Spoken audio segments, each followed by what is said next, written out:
of the fornication, a lot of the masturbation, a lot of the porn, a lot of the dope. How many are planning on getting wasted this weekend? Me. About the only time the name of God gets invoked around LSU 3 strikes. is on Friday. TGIF. Thank God it's Friday. We can go out and get wasted. Thank God it's Friday. We can go out and get laid. He's a good actor. Of course, let's face the facts, boys. Most of you aren't going to get laid. You know what I mean? You're not going to get laid, so be just like last week. You'll do the masturbation. Of course, that's a sin too. Matter of fact, if you're not a Christian, everything you do is sinful. Because it's not out of the right motive. If you give $5 to your favorite charity, it's not good. There's no virtue in it if you're not doing it out of a love of God and a love for others. God looks at not just what you do, your motive for doing it. The Bible says, whatsoever you do, whether you eat or whether you drink, do it for the glory of God. We're out here for the glory of God. We're out here to reach you people, but that's secondary. We're out here to glorify God. We're here to reveal God to you through His Word.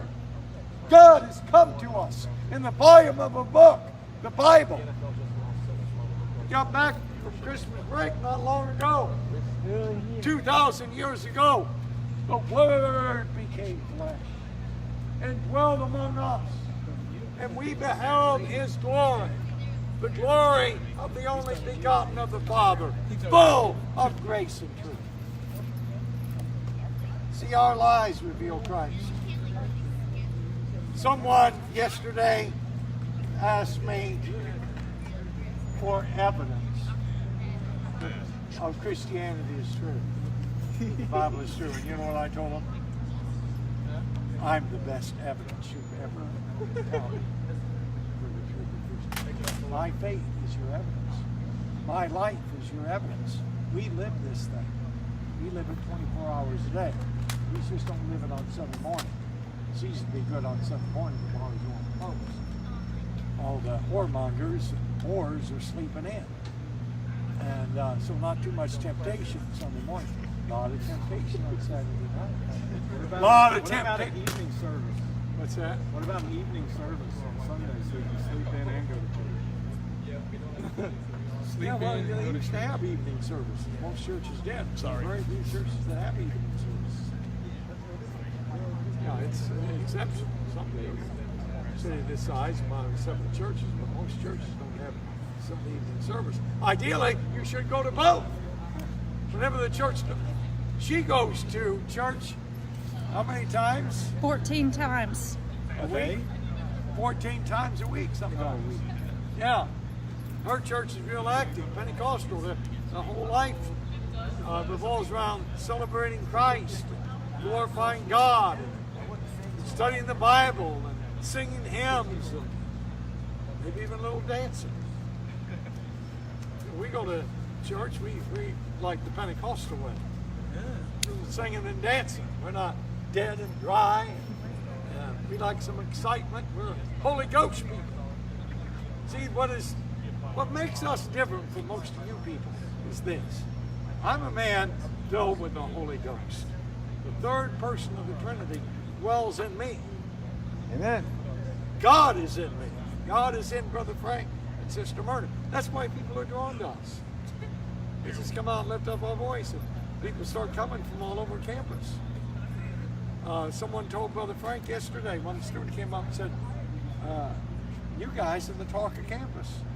It's not so much us. It's not so much my good looks or sharp clothes or personality. It's the Holy Ghost within us. That's what makes the difference. And when you're a man filled with the Holy Ghost, you'll do great things. Do great things for God. Yeah. Matter of fact, nothing is impossible for you. You really believe. But if you're not filled with the Holy Ghost, you know what happens? You get the You don't want to be roasted. God eternity. Why are people getting drunk? Why is there allergies about in the anus? Oh, If God cut. doesn't want homosexuality. Not all Oriental people are like that. Not all Oriental people are so perverted. Cut. You But ruined they the want You ruined the scene. Why would anyone want that? He's dead. You know, see, he gets his life through. Penises in his butt. Right. That's really perverted. Why would anyone want that? How are you?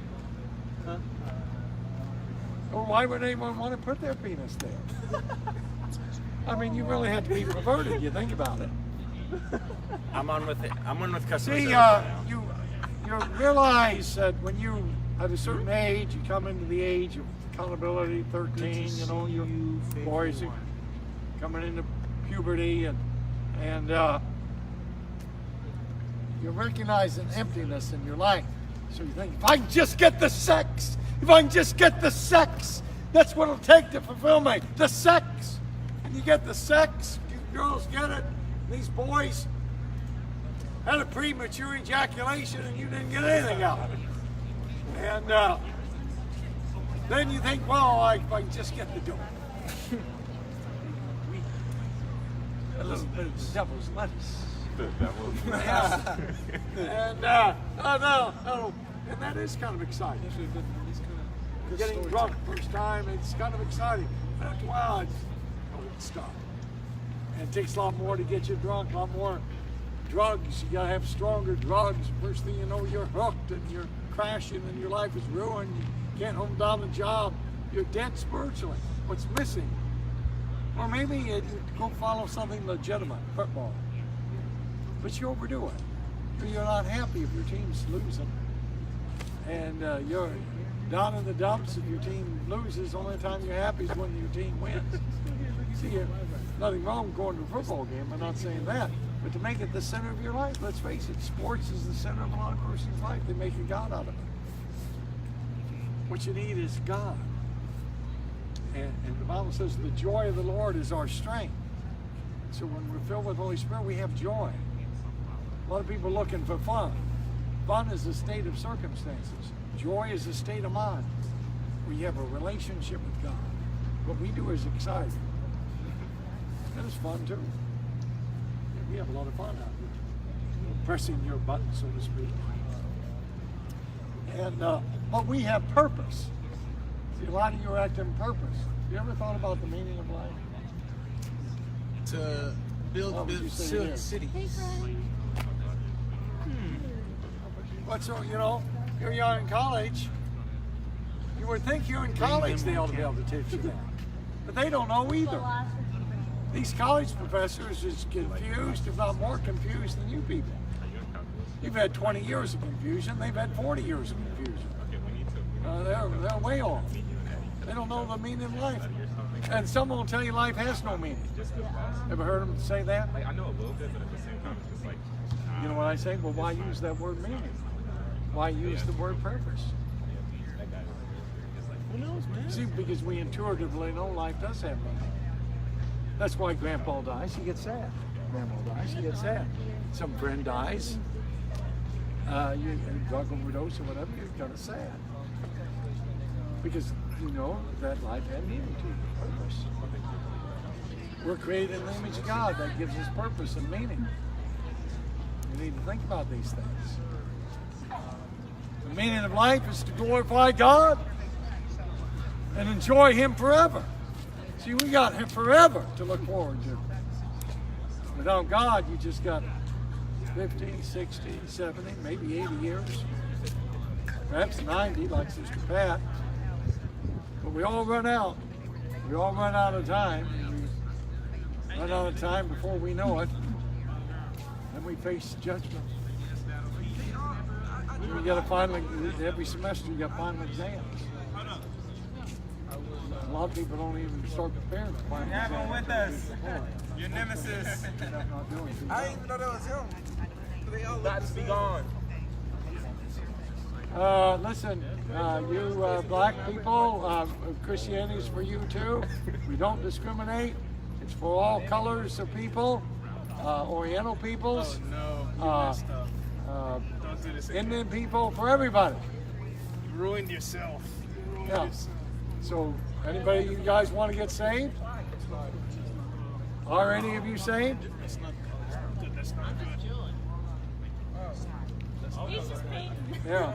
I don't know what they were talking about. I was trying to see what you were saying. Yeah, well, we're all about Jesus. We can do no music though, so. I got no time though. You gotta go to church. Don't forget that too. Go to church on Sunday. That's more important than class. Oh, really? Yeah. So I don't have to go to school no more. You might flunk your exam, but you don't want to flunk on Judgment Day, as God casts you into hell for not living right.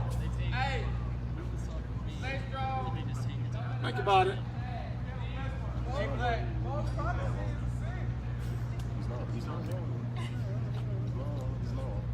True prophecy is righteousness. Welcome back, bro. So there are false messengers and there are true messengers. We represent the real thing. And we can back up everything we say with the good book.